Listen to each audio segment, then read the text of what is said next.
Hi అండి. Welcome back to worry miracles. నేను మీ శ్రావణి.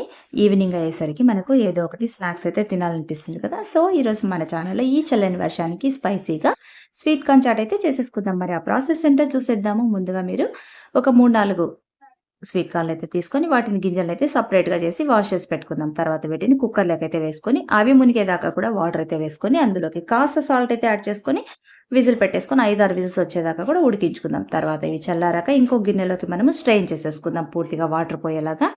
ఇవి పక్కన పెట్టేసుకున్న తర్వాత స్టవ్ వెలిగించుకొని స్టవ్ పైన బాండి పెట్టుకొని అందులోకి 3, 4 స్పూన్ల దాకా ఆయిల్ వేసుకొని ఆయిల్ కొంచెం వేడెక్కిన తర్వాత ఇందులోకి పెద్ద సైజు ఉల్లిపాయ ఒకటి సన్న ముక్కలుగా కట్ చేసుకొని పచ్చి వాసన పోయేదాకా కూడా కాస్త ఫ్రై అయితే చేసుకుందాము. ఇవి కలర్ అయితే చేంజ్ అవ్వాలి. బ్రౌనిష్ కలర్ వస్తేనే మనకు చాట్ అనేది బావుంటుంది. ఇవి కాస్త ఫ్రై అయిన తర్వాత మనము ఇందులోకి ఒక 3, 4 పచ్చిమిరపకాయలనైతే చీలికలుగా కట్ చేసుకొనైతే వేసేసుకుందాము. మీరు ఇంకాస్త స్పైసీ కావాలనుకుంటే ఇంకొక 2 పచ్చిమిరపకాయలను ఎక్కువగా యాడ్ చేసేసుకోవచ్చనమాట. ఇప్పుడు ఇవి కూడా మొత్తంగా మనము కలిపేసుకుంటూ ఫ్రై చేసేసుకుందాము. తర్వాత ఇందులోకి మనము పావు టీ స్పూన్ అంత పసుపు, అలాగే ఇంకొక పావు టీ స్పూన్ అంత మిరియాల పొడి కూడా వేసుకుందాము. తర్వాత పావు టీ స్పూన్ అంత గరం మసాలా కూడా యాడ్ చేస్తున్నా నేను.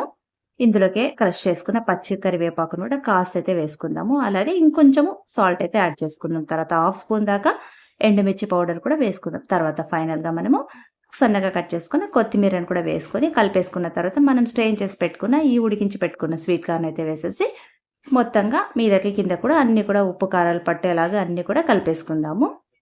ఇలా కలిపేసుకున్న తర్వాత మనం ఒక 2 మినిట్స్ పాటు లో ఫ్లేమ్ మీదనే మనం ఇలా ఉంచినట్టయితే మన దీనిలకు బాగా పూర్తిగా ఉప్పు, కారం అనేది బాగా పట్టేస్తుందనమాట. సో, చూసారు కదా ఎంత కలర్‌ఫుల్‌గా అయినాయి కదా! సో, ఇప్పుడు మనము ఇంకొక ప్లేట్‌లోకైతే సర్వింగ్ బౌల్‌లోకైతే ట్రాన్స్‌ఫర్ చేసేసుకొని ఫైనల్‌గా కూడా కాస్త కొత్తిమీర వేసుకొని గార్నిష్ చేసుకుందాం. అలాగే చివర్లో మనము ఒక లెమన్ అయితే మనము స్క్వీజ్ చేసేసుకుందాము. నిమ్మరసం వేసుకుంటేనే ఈ చాట్ అనేది టేస్ట్ బావుంటుందనమాట. ఈ చాట్స్‌కి ప్రతి వాటికి కూడా నిమ్మరసం అనేది ఖచ్చితంగా ఉండే తీరాలనమాట. అప్పుడే వీటికి రెట్టింపు టేస్ట్ అనేది వస్తుంది. చూసారు కదా! సో, చాట్ అయితే రెడీ అయిపోయింది. చల్లగా వర్షాన్ని ఎంజాయ్ చేస్తూ స్వీట్ కార్న్ చాట్ టేస్ట్ చేయండి. సూపర్‌గా ఉంటుంది. చూసారు కదా! మీకు కూడా నచ్చింది కదా! మరి ఇంకెందుకు ఆలస్యం మీరు కూడా తప్పకుండా ట్రై చేయండి.